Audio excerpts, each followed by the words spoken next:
right, we are in Sanctuary Studios here in downtown Moline. We're joined by owner Sarah Stevens. Thank you for being here with us. Yeah, thanks for having me. Happy New Year. Happy New Year to you too. All right, when I think of things like ways to get my body moving in this new year, sometimes I think, you have to be in a gym or you have to go to a yoga studio, but there are some movements you can just do at home. Absolutely. Most of them you can, actually. Yeah, for sure. So what would you recommend? Easy ways. Let me show you 2 ways. I think it's important, first of all, to know that you don't have to have a mat. You can start and do the same movements from your chair that you can do from a mat. So let's start on our chair. Okay. Okay. So from our chair, the first thing and maybe the most important thing about our chair is that if we can be square in our chair with hips grounded, soles of the feet on the ground, that helps to adjust our spine into a position that's safe for the body. So from seated, we would inhale, lift the arms overhead. We can just take a nice big deep breath and get long from our hips to our fingertips. And then we're going to twist in our chair. So we're going to take our right hand to our left knee and then take that left hand behind you. You can actually use the chair to kind of help bring you into the twist. Yeah, that feels good. Doesn't it? A couple of breaths. It really gets in through the ribs, through the shoulders. We'll inhale, lift the arms back overhead. And then exhale, twist the other direction.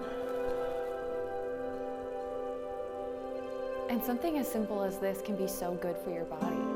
Oh, it's important. We typically move just in the same patterns all day long, and so to break it up with just a twist, every time we start to maybe feel some tightness, we can release back to center. This is a seated cat and cow. We'll also show the same postures on the mat, but from seated, because for some people getting down on the floor and back up is not possible.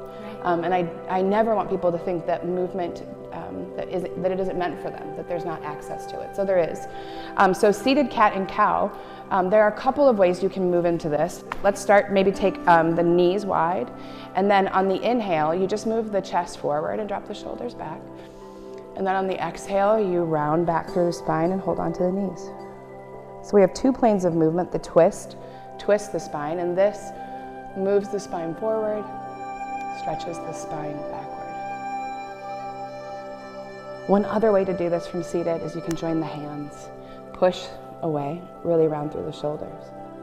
And then to get the other motion, you inhale, lift the arms, drop the hands behind the head, open up through the heart. Oh, I can feel my spine like Yeah, cracking. right? I know, isn't it great?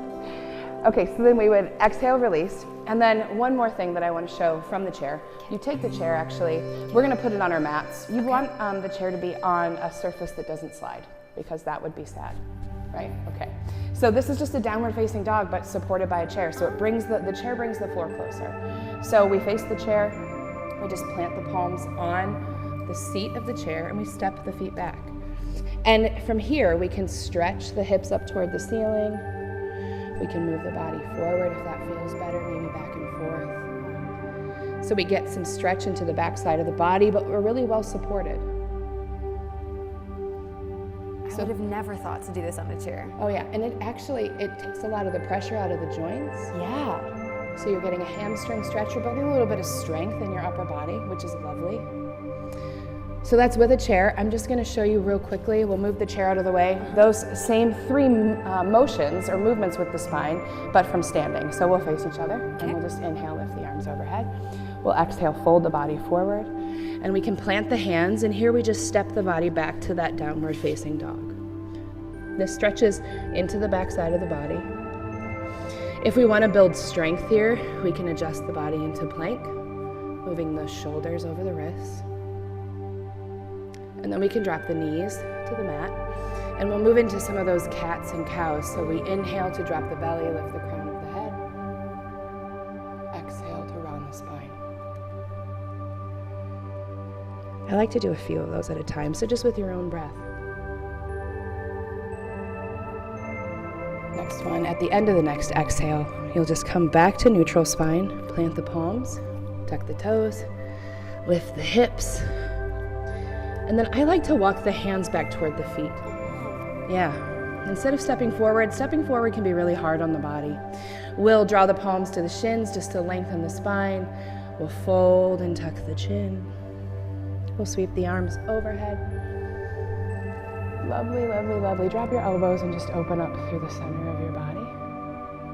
And we'll exhale, release. Easy. Easy. What's the benefit of doing just like a simple stretch like this every day? There are layers to what the benefit is. There is a physical benefit, right? So I talked about how we typically move in the same planes. What I mean by that is we have patterns to the way we move, and those patterns actually create the pain in our bodies. So these moments of just intentional movement in a different direction actually helps to alleviate pain. But it's more than that. It also brings us into the present moment differently. So there's another layer that's not just physical, but sort of an invitation back to yourself to slow down from all the chaos that surrounds you and just be present. And Sarah, you have a special space here with Sanctuary Studios, your Pay What You Can yoga studio. How many years has it been? 3? We'll be 2 years in March, just 2 years in March. Yeah, it's been incredible. I actually don't have words to describe what we've seen. In the first year we had 4,200 visits. This year we're going to be closer to 6,500. We offer $1 for every visit to the studio, to Nest Cafe. We have a community garden in the corner. We're really trying to build community in a way that has less to do with like what we do socially and more about how we can show up in meaningful ways for ourselves and the people around us. If you can't pay anything, we don't attach dollars to visits. I have no idea what anybody pays. I just know that every month we've had enough to do what we continue to do. So what's your message for someone who says, you know, I don't believe in New Year's resolutions, you know, I can't get my body moving, this is what it is? I would say that I also don't believe in New Year's resolutions, and the data supports that. So make this not a resolution. Come in anytime. It doesn't have to be in the first month of the year. But the invitation is to literally every body. We have bodies in this space that are of every age, fitness level, size, shape. We have people who come in who have very limited movement and mobility, and we have chairs all over the space to make sure that there's access for everybody.